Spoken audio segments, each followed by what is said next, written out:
navigate to you. Okay, I know people are still gathering, but let's get started. We have a few things to get through. Thank you all for attending today, our middle market webinar. This is attached to our Deal Connect one-on-one meetings to follow between investment bankers and capital providers. So happy to have you all here with us this morning. For those of you I have not yet met, my name is Lena Dobrier. I'm the Director of Operations at Opus Connect. We're a lower middle and middle market M&A focused organization. We're membership based. Our members primarily consist of private equity firms, investment bankers, independent sponsors, CEOs, etc. Many of you on today's call. We do a number of different formats for our events, members only roundtables and fireside chats, webinars, as you're all seeing today, and of course, Deal Connect that many of you are participating in after. So if you're interested in learning just a bit more about who we are, how we can help, please feel free to reach out to my colleague Swayze. His contact information is below. He'll be happy to answer any questions you have. Excuse me. During today's webinar, we'll be taking Q&A. So Ted, our moderator, will be monitoring that Q&A bubble below. Please refrain from using the chat function. If you have a question that comes to mind as we move forward through the discussion, please use that Q&A bubble to submit, and we'll try to get to as many as possible. I do want to give a moment to our sponsors to introduce themselves and say a few words. These events would not be possible without their support. So David Kogan of Sapient Investigations, longtime friend and sponsor of Opus Connect. Please introduce yourself and your firm. Good morning, Lena. Hi, my name is David Kogan. I'm the managing director of Sapient Investigations. We're a corporate intelligence firm and a longtime sponsor of Opus. It's always great to be here. We really help people vet all of their business partners. We work on a lot of private equity deals, looking at management teams, joint venture partners. We look at large commercial borrowers, mainly for the private banking community. And we also have a very robust business dispute practice. So we do a lot of litigation and fraud work as well on the back end. Anyway, it's always great to be here and look forward to meeting you guys later in the day. Thank you, David.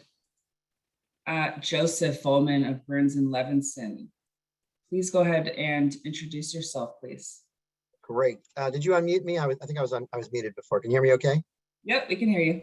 Great. Well, thanks so much, everybody, for being here. And thanks to the Opus folks for giving us the privilege of sponsoring. We're longtime sponsors and really appreciate these events. And right in our sweet spot, we are middle market law firm. I run the corporate group. We're about 150 lawyers, 40 in the corporate group. We have depth in tax and real estate, employment, IP, all the areas you'd expect a full service firm. We operate both on the buy and the sell side. We love to make intros for our friends. We had a really nice 2020, as everyone I'm sure did in this market, and 21 is going gangbusters. We've introduced a number of deals to our investment banking clients and some proprietary deals to our private equity clients. So love to get a chance to speak to all of you and see if we can find some deals for you folks and get a chance to get to know you better. Have a great day. Thank you, Joseph. Plante Moran, not last but not least, but Ted from the team, Ted Morgan, is going to be moderating. So before we get to that introduction, I just have one quick poll question that I'd like to ask of the audience. This is going to help us get a good understanding of who we're speaking to today. So we'll give it 30 seconds or so. We want to know who you are: independent sponsor, investment banker, capital provider on the debt or the equity side, service provider, or other. Let us know, and we will begin shortly.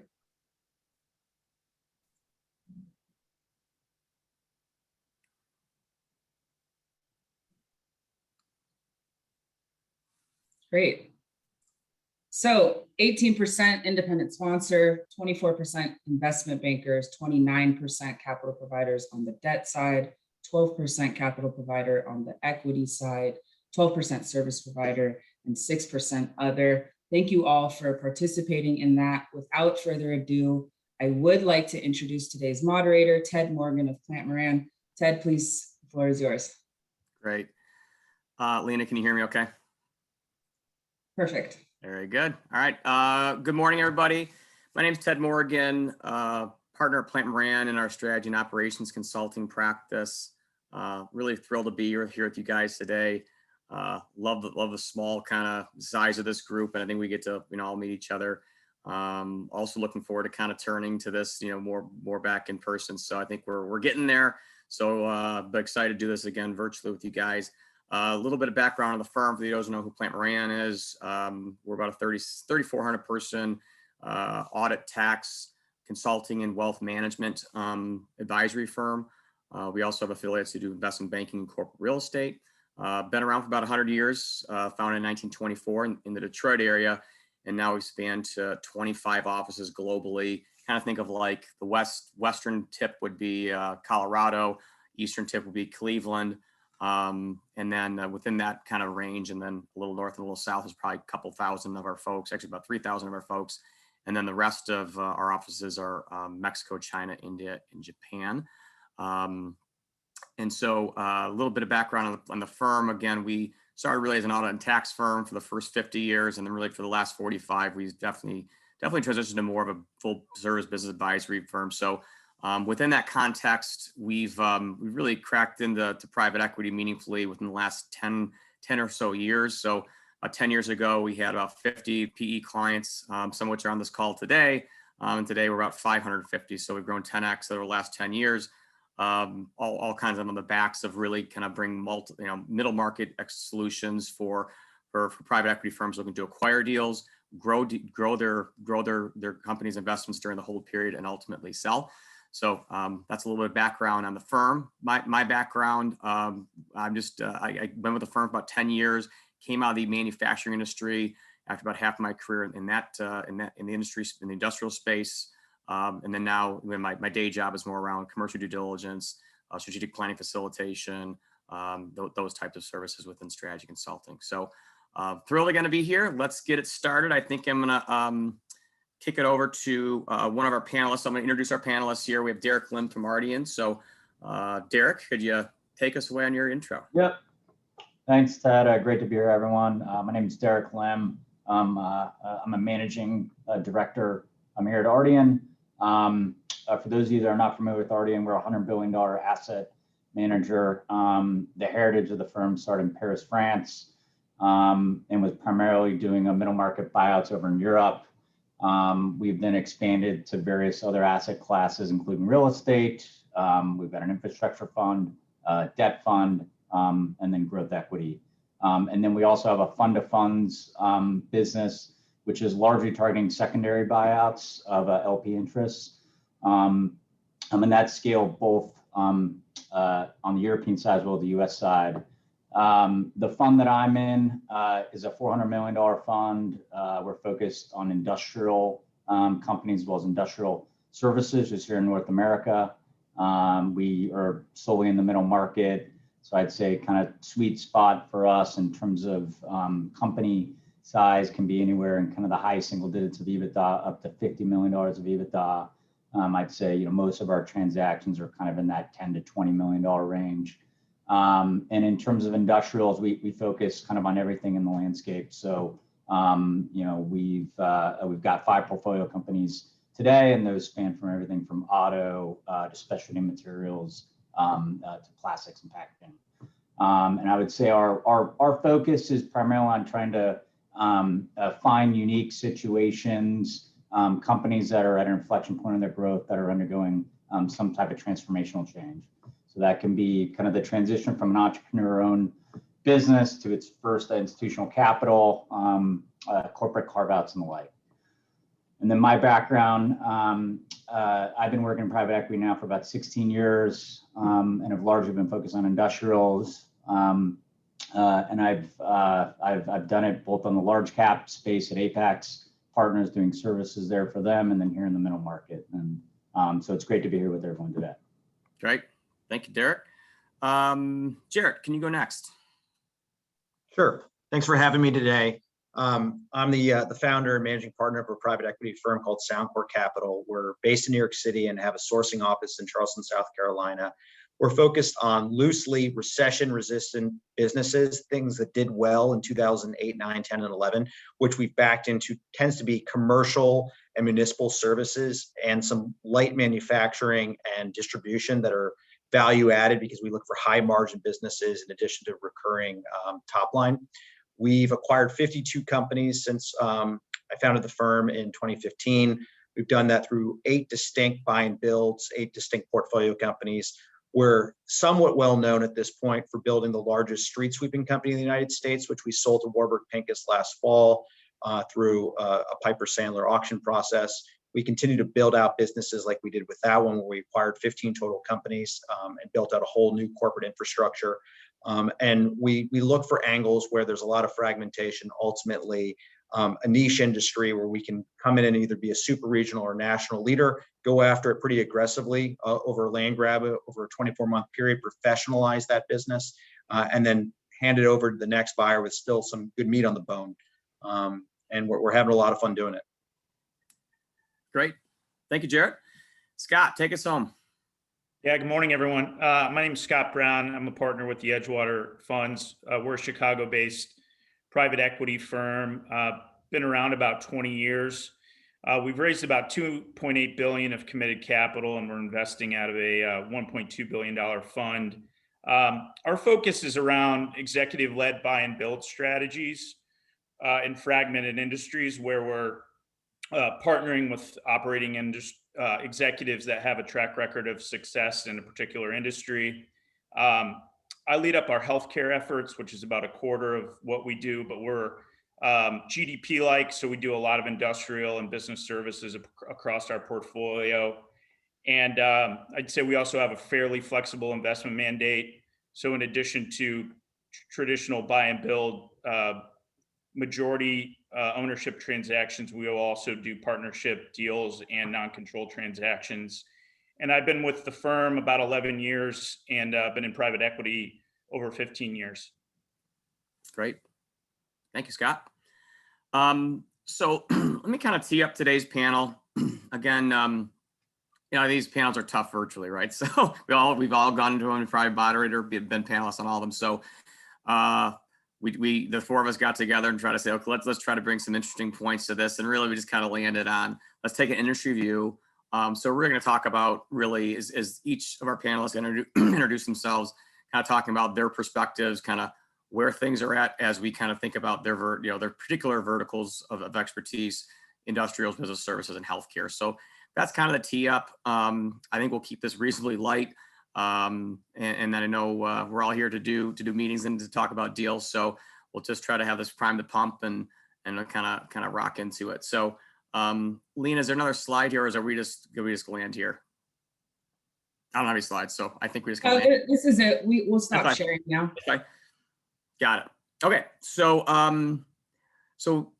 again, I think we kind of talked about some overarching themes for today before I kind of kick over some questions to my panelists around, like, you know, it's all right. So we're 15 months into the pandemic. We're last time I was on a panel was probably 3 months ago. So this is like kind of the first panel I've been on where it's like we can actually feel like we are really meaningfully moved kind of our business community dynamic with respect to being back to in person, and obviously, you know, just that much closer to the end of the year for tax reform, drivers that are driving deal activity. So we'll kind of have that bent. You know, there's all of us on this call, and certainly our panels have seen a lot. So I think we're talking about a very active market.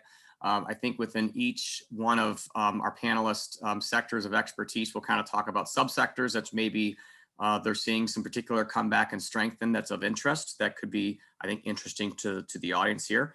And then we'll just talk about, again, with COVID driving so much fluidity, I suppose, like in a deal process, you know, I think we'll talk about kind of, so what? So where do we stand now that we're 15 months into this as it relates to, you know, their add backs or just kind of nuances when the deal's getting done? Because we all know everyone on this call is trying to buy and sell companies pretty efficiently when what's expected to continue to be a really, really busy calendar year 21 for all of us.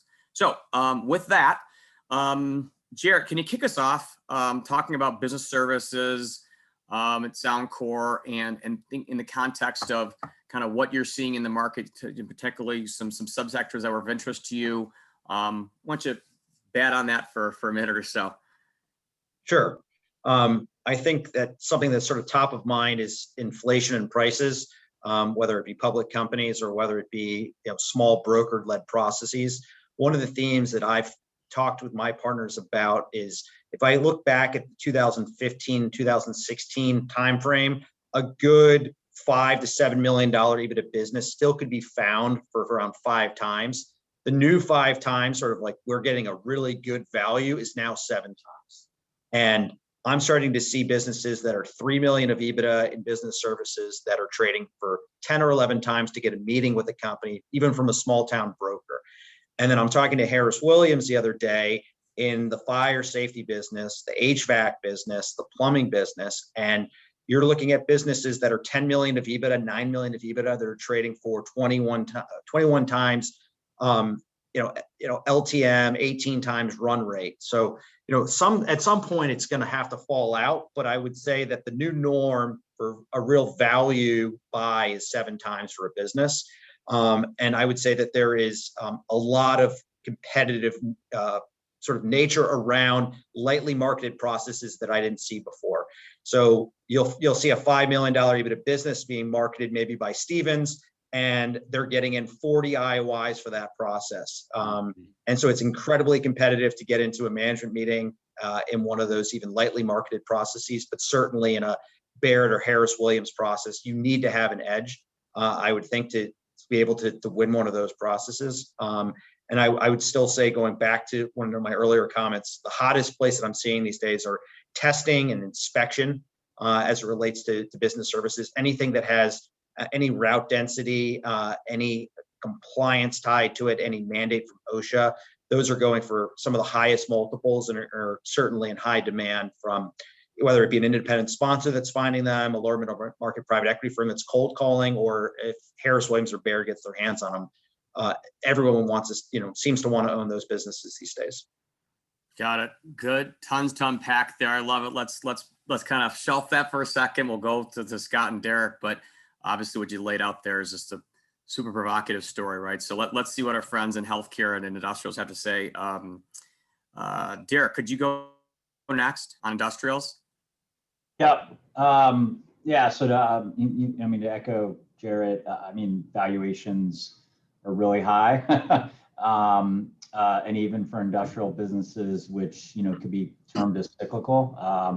I think last year, kind of in the depths of the pandemic, there wasn't a lot of industrial deal flow. Most companies were either quasi shut down or had their demand kind of impacted by the shutdowns. And the assets that we did see come to market were those that were fairly resilient and maybe even had a COVID bump. So there was a lot in the defense sector. There's a decent amount in packaging, food packaging in particular, as well as healthcare packaging. I'd say this year we're seeing more of the cyclical assets come back out. Particularly, we've seen a lot in building products. People are really writing that the sustainability of the at-home trend, or people that are whether it's a decking company or a railing company or a pool products business. So we're seeing a lot of that, and then we're seeing a little bit more coming back just on the commercial aerospace side. Obviously aerospace was a very hot sector 18 months ago. And I think from our perspective, and I don't know if anybody on this call has been on airplanes recently, but just looking at the TSA numbers, they're definitely coming back. You're hearing it from the airlines. I've been on half a dozen flights just in the last couple of months, and they've been jam packed.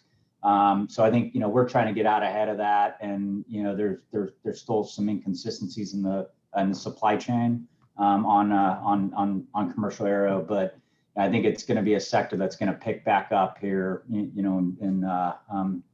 definitely in the near term. And then I would say, generally, we're seeing a lot of activity in the metals business for whatever reason, and it's more around, it could be upstream, but also downstream machine shops. I think part of that is, whether you're a $50 million EBITDA business or even, low single digits, most manufacturers today, have experienced quite a nice COVID metals were in pretty short supply. And so the supply chain is really tightened. And I think a lot of these manufacturers are using that as an opportunity to fill their excess capacity, but also get pricing. And so if you had a metals business and, maybe that would trade for something in the mid-single digits, 18 months ago, now the time is ripe to bring that to market. So we are seeing, some opportunistic deals out there where, folks are trying to kind of take advantage of some of the supply chain dislocation to their advantage. Got it. No, thanks, Derek. And yeah, you ended on supply chain, right? And that's just in the industrial segment. That's just it flows as well as anything related to building construction, which I know, Jarrett, you see in your business. That's just a heck of a challenge right now, driving a lot of both large cap and mid cap companies. We could spend an hour on that. Scott, healthcare. You talk about reimbursement a little bit on our prep call, and that's obviously such a big driver, I think, as Edgewater's looked at at that sector. Give us some perspectives, what you're seeing on that. Yeah, I mean, I'd echo the comment on valuations. I think for healthcare businesses, I think for companies of scale, as we built a couple of our platforms in the home health space over the last few years, we were buying at, call it 7 to 10 times, and now it's the 12 to 15 times to get into markets that, frankly, 10 years ago were trading at that 5 to 6. Mm-hmm. And I think that's been driven somewhat by COVID, but I think there's been a lot of dynamics around just the aging population, which is obvious. But 7, 8 years ago, I mean, home health, wasn't a lot of private equity interest in a lot of businesses. So that's one example that you've seen a pretty big run up. We've also spent a lot of time in revenue cycle management.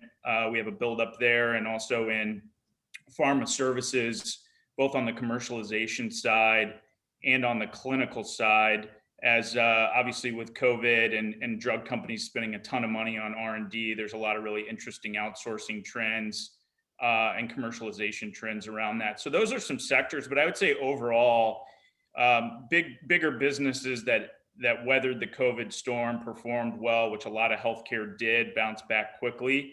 It's high teens multiples. And I'd say one other dynamic outside valuation is bigger firms coming down further into the lower middle market, even teaming up because they have a buy and build strategy, and they're willing to pay very high multiples and over equitize the business because they want to do 3-4 acquisitions of scale very quickly and move even quicker. So it's almost the same buy and build theme, but just on a bigger scale. Got it. Okay, so let me come back to each one of you a little bit. So Scott, let's stay on healthcare for a second. So that's a really interesting point you mentioned on the bigger firms coming down, which I can see in Edgewater's world, but could be potentially very disruptive. But go back to as you think about, because clearly the common thread here, multiples, valuations are up. All you guys own businesses, you're buying businesses too. But it seems like with the healthcare, there's still the macro drivers long-term, irrespective of COVID, are still very strong for middle market healthcare businesses, right? Could you comment on that? Maybe we'll pick that apart across each one of your three panelists just to say, because it seems like what you rolled out definitely has. I always think of as I think of market attractiveness, I'm a strategy consultant, right? Healthcare seems very, very strong. It's almost, but it kind of spiked, but long-term good. But respond to that a little bit as you kind of come out of the COVID overhang. Sure, and I think that's no secret, and I think you've seen a lot of firms, including Edgewater, put a more concerted effort within healthcare, because I think there's a lot of really strong dynamics there. It is a super fragmented industry. Healthcare is local. So I think that's been a trend that's been, I'd say, picked up the last 5 years, irrespective of COVID. I would say, I think one of the nuances around healthcare is I think a lot of people will look at that trend, but I think there's so many subsector dynamics, Ted, to your point on reimbursement, that can counteract those long-term trends. And I think at the end of the day, that's just sort of the nature of the beast in healthcare if you are going to buy businesses with reimbursement. But despite that, despite those trends, if you don't have a handle on reimbursement, that can be a significant risk to the business. So despite lots of patience, if you don't have a compliant business, if you're not taking, billing correctly, there's a whole host of issues. So I think around healthcare, the growth is there. I just think that's part of playing in the space. And I think that's why we've spent a lot of time developing operating resources and a healthcare executive advisory board to help us think through those issues. Because I think if you just look at the macro trends around growth, it's great, but there's subsector nuances that you really have to have your arms around, particularly around reimbursement and compliance. And so I think there's a lot of good trends, but I think you still puts even more of a focus on understanding the nuance. Because if you're going to pay up for a business and there's reimbursement issues, it's even harder to make that return For sure. If you're starting kind of in the penalty box right away. So before I transition, let me ask one more question on reimbursement. So flashback 5 years ago, net are reimbursement policies better or worse? And I know some segment, like the sub verticals are probably different, but in general, as you lead your segment at Edgewater, how do you feel about that? Is that opening more doors for different sub segments? Is it closing doors? Is it the same? Just contextualize that a little bit. It's obviously very specific to each subsector, Sure. but I'll give a concrete example. I think home health went through a very significant payment methodology change recently, which I think in some ways created opportunities if you could get your arms around it. Mm-hmm. And so I think there's still going to be that, because I think that's going to weed out some investors that are just not willing to take that type of risk. Another example is in durable medical equipment, which has a lot of trends that we like, similar to home health, which has gone through some similar noise around competitive bidding. So I still think that there's noise, but I think in some ways past issues where there's stability around the reimbursement, at least stability for the next couple of years, I think that provides opportunities for buying that maybe if things are going great, sometimes there's a risk when you're buying into that, because you're gonna have that on your watch. So I think sometimes the noise in the last 5 years actually creates opportunity, because they've already taken some of the fat out of the system, if you will. And I think that's where we're trying to find some pockets where there has been that noise, like DME, and try to capitalize on that, because maybe there's less noise. There's always going to be, reimbursements aren't going up anywhere. Right. So I think that's how we view it. Okay. No, thanks for that extra color. Jarrett, back to you. Let me, so on business services, so I remember, we talked about, some of the more business services around like new construction, whether it's commercial or residential. Derek even hit on a little bit. Like, give us a sense for, as Soundcore looks at it, again, the longevity, if you will, coming out of the pandemic, because clearly everyone, construction's on fire, right? So contextualize that a little bit from short-term greatness versus long-term, staying power, if you will. Sure. I think it would be helpful for me, like the way I think about it is, we have a company that we started building out last fall called Roofing Corporation of America.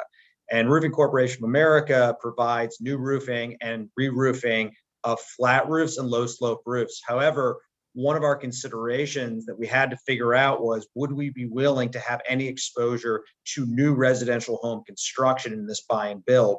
And we actually went city by city to look at a lot of housing data and got really granular to get comfortable with the original business that we bought in Las Vegas called the Original Roofing Company, because they actually had some multifamily exposure. And that's something historically we wouldn't do, because we didn't see the consistency or the longevity in terms of the stability of that market. We got comfortable in today's market because of some of the COVID trends, people that were migrating into the Las Vegas market, that we could get comfortable with some exposure to it. However, we're still trying to balance that out with 2 acquisitions that we're going to be closing in the next week in Georgia, which are 90% commercial. We're endeavoring to be end state 85% commercial or industrial roofs versus residential, because ultimately this will cycle out, and there tends to be a downturn, depends on who you're asking, in resi, that we don't want to get stuck with or influence our exit multiple when we sell this business. Yep. If that's helpful. And then beyond that, I mean, when I think of sort of construction, as it relates to getting and procuring some of the supplies, because of some of the disruption that happened in Texas with that freeze, there's been difficulty even getting certain staples for the roof, right? Different than construction, but related to that freeze, a lot of the thermoplastic and paint that comes out of there for the line striping industry, another space that we're in, that really caused a number of the line striping companies throughout the United States only have a 60-day supply at one point. So that there was a lot of brain damage going around. How do we procure more supplies as it relates to putting stuff on the road that's, is for safety purpose for state DOTs or municipal governments, going back to sort of the construction of those materials, the inputs, the resin, things of that nature. So some things that come to top of mind. Yeah. So one question, I know it should be a super long answer, but I don't be a jerk and make you say it short. But so with all like the supply chain aspects you just rolled out, do you see any impact on, I mean, I'm trying to think of like how much is from overseas that is impacted by some of the logistics challenges. Does that comment on that if you could, relative to nearshoring, onshoring? Does that drive any of that in what you're seeing in your businesses, or is it moot? Like, is it? Well, I mean, I would say that one of the issues is like lumber for certain construction.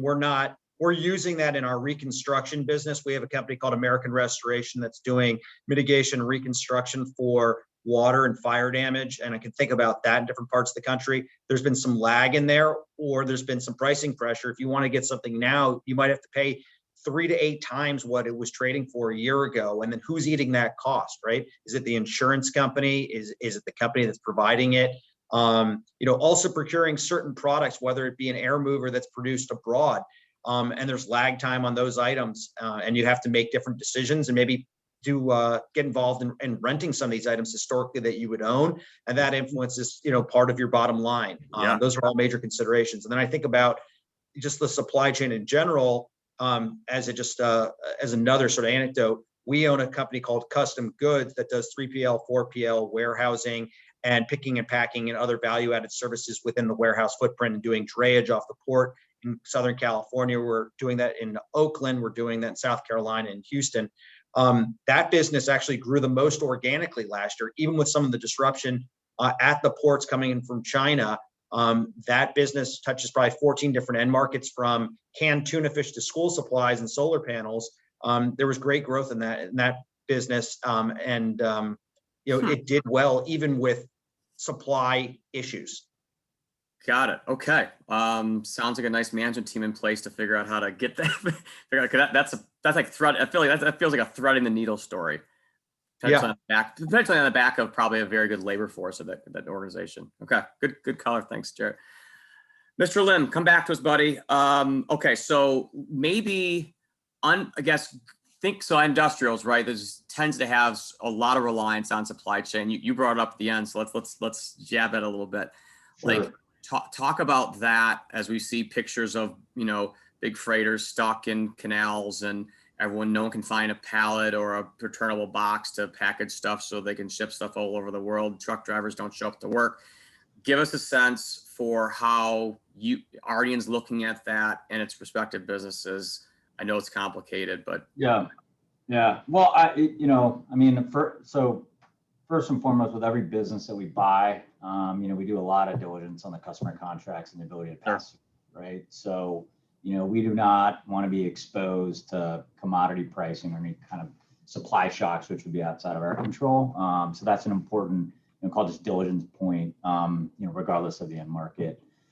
Listen, I think, so candidly, right? I think when everything kind of started shutting down in March and April, and our portfolio companies were doing the same, I think everyone just thought, we were in for a prolonged pandemic, and coming out of the pandemic, consumer spending would be down dramatically. And so, I think, and the supply chain in general is very just in time, right? It started in auto, And Yep. now it's in everything from appliances to, to electronics. And so, the supply chain going in was just very, very tight. And I think a lot of manufacturers kind of during the pandemic, really, tighten their belts around working capital and just building inventory, right? So, and that's what happened with microchips. It's a perfect example. I think, the auto manufacturers, they thought no one in the right mind was going to buy a car in the summer, and they were proved wrong, and the demand was through the roof, and they only had enough supply for a few months, and so that's why they had to scramble and get that. And then there's the knock-on effects of you just have a fragile supply chain which is already tight to begin with. Everyone tightened screws, didn't see the bounce back to be as robust, and it just created shockwaves and knock-on effects that kind of rippled through the supply chain. So, as we think about it, it's impacted each one of our businesses in a different way, from resin to metals to lumber.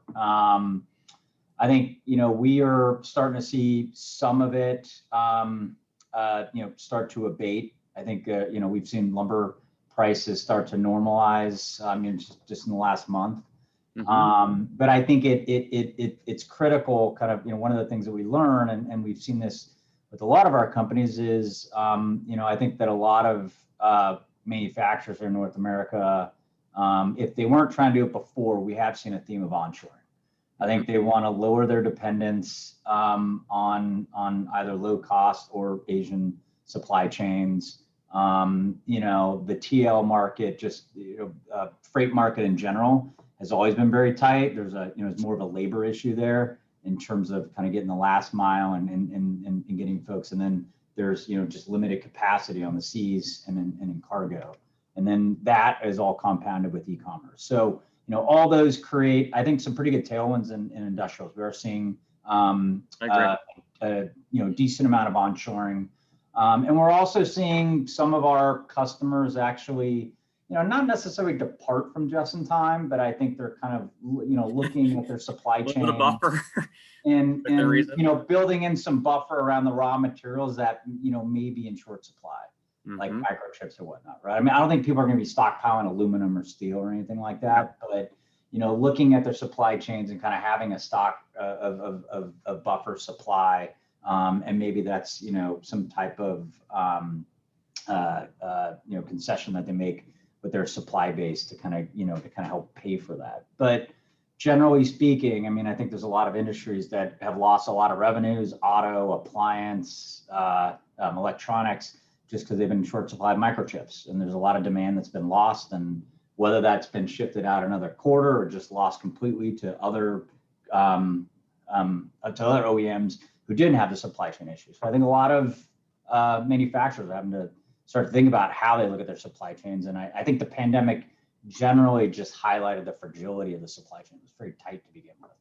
Yep. No, thanks for the color. We know it's a challenge. Maybe let's finish on industrials with kind of one of the markets you shared you're excited about with commercial A&D, or you mentioned other ones you want, but like so just give a sense for commercial A&D, like what are you seeing with respect to that?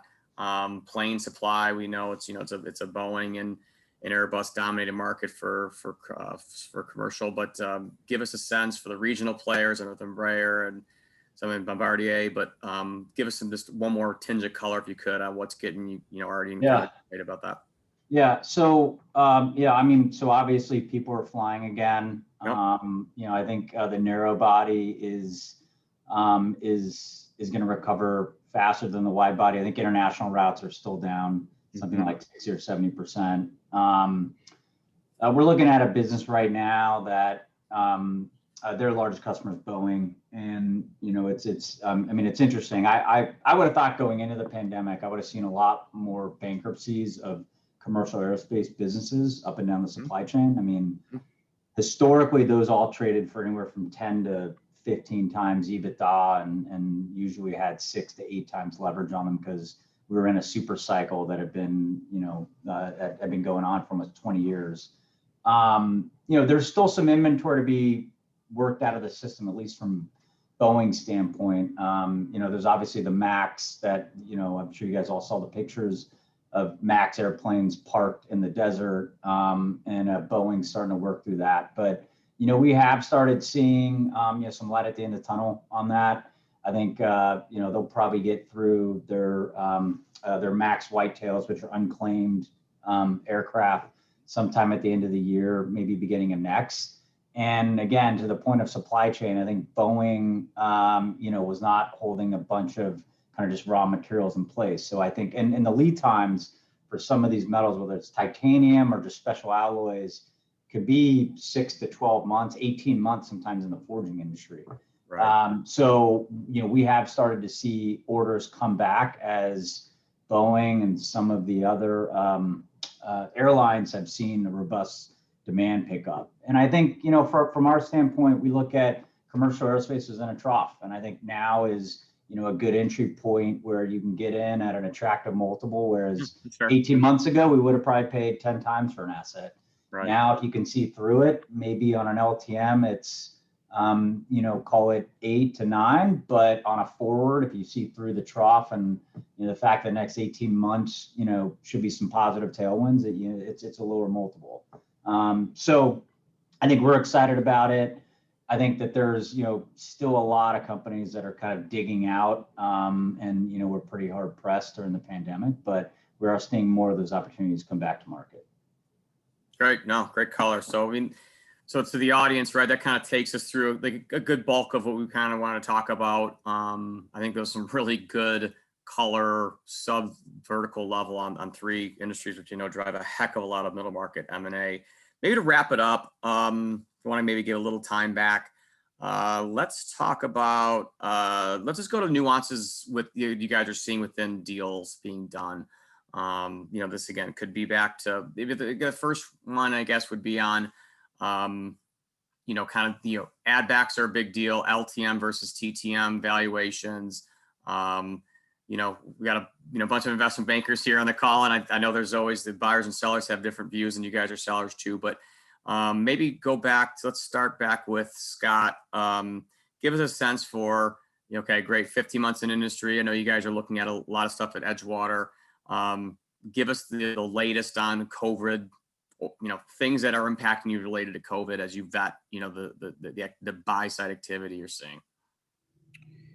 Yeah, I would say, obviously depending on the subsector, but we bought a business in February in the pharma services space that, as part of that process, really had no COVID add backs. I mean, the business, almost tripled. And so I think a lot of ours was, is there a COVID bump, right? Is there something in here that we're missing? And I think there's certain businesses that saw that.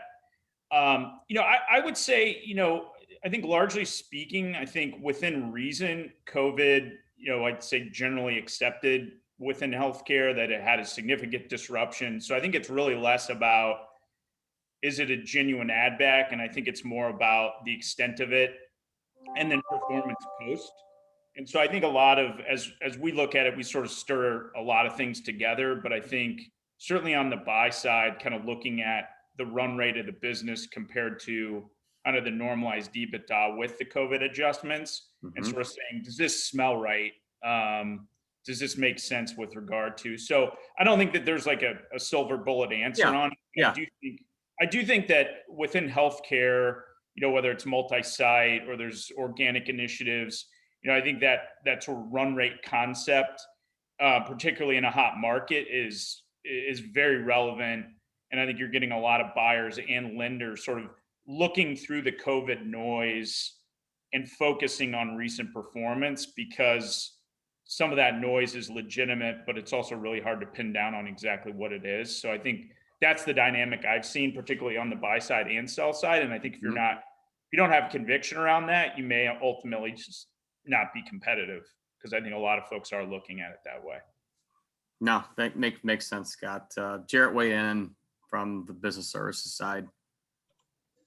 Yeah, I mean, I think Scott did a nice job explaining everything there. I don't have that much more. Yeah, there's probably a lot of similarities. This is good kind of, but yeah, if there's any to add. Yeah. I mean, I would just think of like, what else could I add to that? I mean, I'm seeing less COVID adjustments and deals Mhm. now.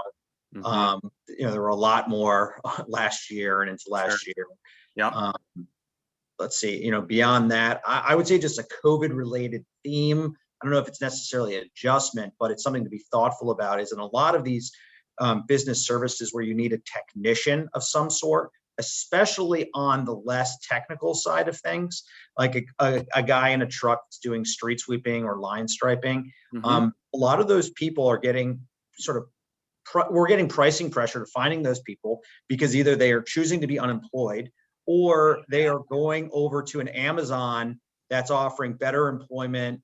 It's offering $2 more an hour, or even we found some of those people are working at like a Chipotle, where the minimum wage has gone up. And so we're actually finding that across businesses that we're looking at, where those are some of the nuances we're having to consider if we're going to go into this industry. What is the ability to attract and retain talent?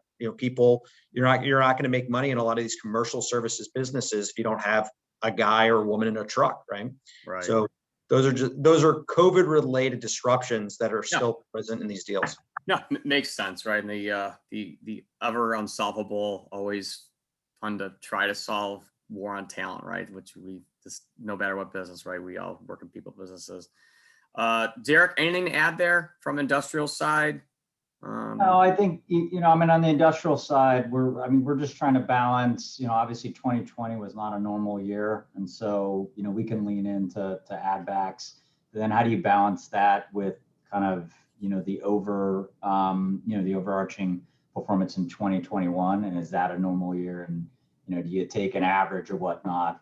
We are seeing a lot of processes just point us to the end of the year. So, kind of look at things more on a forward multiple basis. And I think we're just trying to be smart about not, fighting an uphill battle in 2022. Part of that goes to, you're just going to pay more for a business, but, kind of, if you look at kind of demand trends, what does 2022 look like? And is 2021 an anomaly? And then the only other thing I'd add is, we talked a lot about supply chain, is kind of parsing through some of the supply chain dynamics, which has impacted pricing. So it's impacted pricing on labor, to Jared's point. I think that's here to stay. I don't think that's something that is, one and done. But then more on, the raw material commodities, how do those get passed through? If you're a beneficiary of, tight supply chain, then, how do you normalize for that? So there's a lot of, call it, work that needs to go into that. It's less about COVID adjustments, but it's COVID related as you kind of look at a quality of earnings for businesses. All right, maybe let's wrap up. One last kind of question. So, okay, valuations are up. COVID's kind of not really, some of that is we're kind of like, it's becoming less of a deal driver. Certain sub industries, very interesting within each one of your own, respective larger subsectors. Jarrett, talk to us about like investment strategy, particularly given the competitiveness, like knowing, you kind of talked about how multiples, 7's the new 5, and you mentioned multiples on the 20. So from a Soundcore perspective, great. We're here now. We're, kind of coming out of the overhang. How does this impact your investment strategy when you think of just the palette of what Soundcore will look at, the books that come across the desk, deals you're trying to hunt for? Yeah, I would say that, ultimately, if you're underpaying for certain things in today's market, you get negative selection. There's more hair on businesses. They're not necessarily, as fragmented, or there's customer concentration. There's something that's wrong with the business. I would say for us, because we're still wed to being very, very disciplined around our purchase price multiple, I'll highlight we've acquired 52 companies for an average of 5.02 times. So right at 5 times, we've never paid more than 7 times for a single business. So we're having to say, all right, are we going to flex up maybe to 6 times? Yes, but we're going to have to hit the phones even harder. Of the 52 companies we've acquired, I would say 45 of those have been directly a cold call with the founder or the owner of the business. And that might mean in today's market, we've got to hire another cold caller. We'll have to rope our sleeves even more to be competitive in the market. And I'd also say it keeps us very sort of under the radar in terms of the size of the companies we can buy. It's going to be really tough to find a $8 million EBITDA business that's really healthy, that's not being marketed. And it's even going to be hard to buy a $3.5 million EBITDA business. So there's going to be a lot of $2 million EBITDA businesses you're going to see us close on. Got it. Okay. No, good, great color there.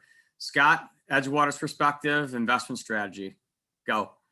Yeah, I would say similar areas with Jared. I think we're finding pockets of value, but I'd say where it's probably focused us more is around proactive thesis development, developing conviction around an industry, and developing operating resources and advisors to help us execute on our value creation plan. So I think it's really focused us more on understanding in a competitive market if 7 is the new 5 or 10 is the new 8. You got to really drive value creation. You can't bank on buying add-ons that are always super accretive. So I think focusing more on value creation and organic initiatives to basically have as many shots on goal to grow the business as you can. No, great perspective. Makes sense. Derek, Ardian. Yep. Yeah. So we're, like, as I said in the outset, we focus on companies that are undergoing a transition. So, I think we've all said it, staying disciplined. And if we do have to stretch on above our value, then we really need to sharpen our pencils on our base case. But, we still want to focus on those companies that are, undergoing an ownership transition, a carve out, or there's some complexity to them that we can address. So, we want to, be good stewards to our investors, but also, it's got to fit our playbook. And so,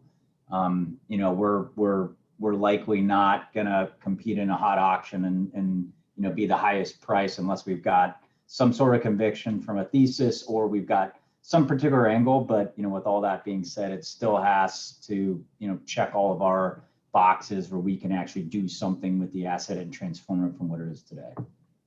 Great. There you have it, folks. 3 industries, 3 perspectives. Guy, I thought that was great color. I mean, I thought we were actually talking about real issues. Some of these panels, it's a little more just really high level, but I really appreciate you guys being as open as you were. And I think that was some pretty interesting chatter about real topics driving, those 3 industries between business services, industrials, and healthcare. So I think we're going to wrap it a few minutes early here. Thanks everyone for joining. Look forward to talking with you throughout the afternoon. And Lena, I will pass it back to you. Thank you, Ted, and thank you to our panelists. I really enjoyed that discussion, so I hope our audience did as well. Thank you to our audience for joining, and of course to our sponsors for your continued support. We have another event tomorrow, a fireside chat with Lori Torres. Lori sold her company after building it for only 5 years for $100 million. So she's going to talk about her entrepreneurial journey tomorrow. If you're not registered, reach out to me. I'll get you registered immediately. A few events coming up in July and a lot of other ones scattered in between. So stay tuned for more info on that. If you are participating in today's Deal Connect one-on-one meetings, you're going to want to log out of this link and log into the separate link that we circulated yesterday. You have about a 5-minute break. So grab your coffee, refresh, and a snack, and we'll see you all soon. Thank you so much again, gentlemen, for your contributions to this discussion, and we look forward to seeing you all, hopefully in person soon. Take care. Thank you. Thanks, everybody. Thank you.